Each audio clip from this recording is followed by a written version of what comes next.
Huwag iisipin ang sasabihin ng iba. Ang sasabihin ng Diyos ang isipin mo. Ikaw ba yung tao na madalas ang sasabihin ng iba ay importante, na malakas ang impact ng mga sinasabi ng mga taong ito sa iyo? Na dumating na ang araw na sila na ang nagpapatakbo ng iyong buhay dahil parang takot ka na ma-discourage sila sa iyo. Aminin man natin o hindi, marami na ang mga taong ganito ngayon, lalo na sa panahon ng social media. Laging iniisip kung ilalike ang mga posts nila. Laging iniisip kung ano ang magiging comments nila sa mga gusto niyang i-post. Kahit naman sa trabaho o kaya sa pamilya, may ganito. Wala naman sila masyadong tulong sa iyo, mga taong ito. Pero pagdating ng mga sinasabi nila sa iyo, may anong power ang mga sinasabi nila at binibigyan mo ng weight o bigat. Pero sana nga, maganda ang mga sinasabi nila at nagiging guide mo sa pagtakbo ng buhay nito. Pero paano kung mali?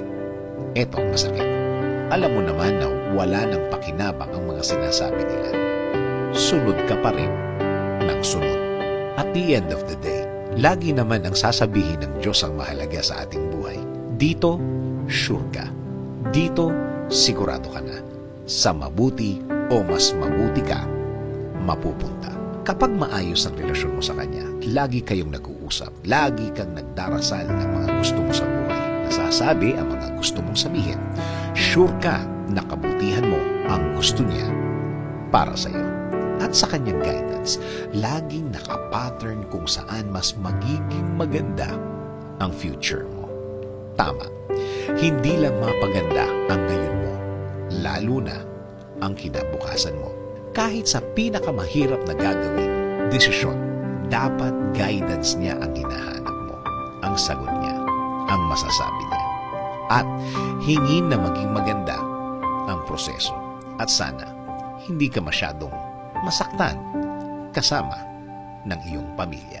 Oo naman, lahat ng yan pwede mong hingin sa Kanya. At kung sa Kanya galing ang lahat ng desisyon mo, palagay mo ba magkakamali ka pa? Palagay mo ba may mangyayari pang hindi maganda? At kung madalas mong gawin ang paghingi ng guidance sa Kanya, lahat ng parts, lahat ng areas ay magiging tama. At kung lahat ng bahagi ay tama, sure akong magiging tama ang lahat. Sabi nga sa Isaiah 30:21, at ang iyong mga pakinig ay makakarinig ng salita sa likuran mo na nagsasabi, ito ang daan, lakaran ninyo. Pagka kayo'y pumipihit sa kanan at pag kayo'y pumipihit sa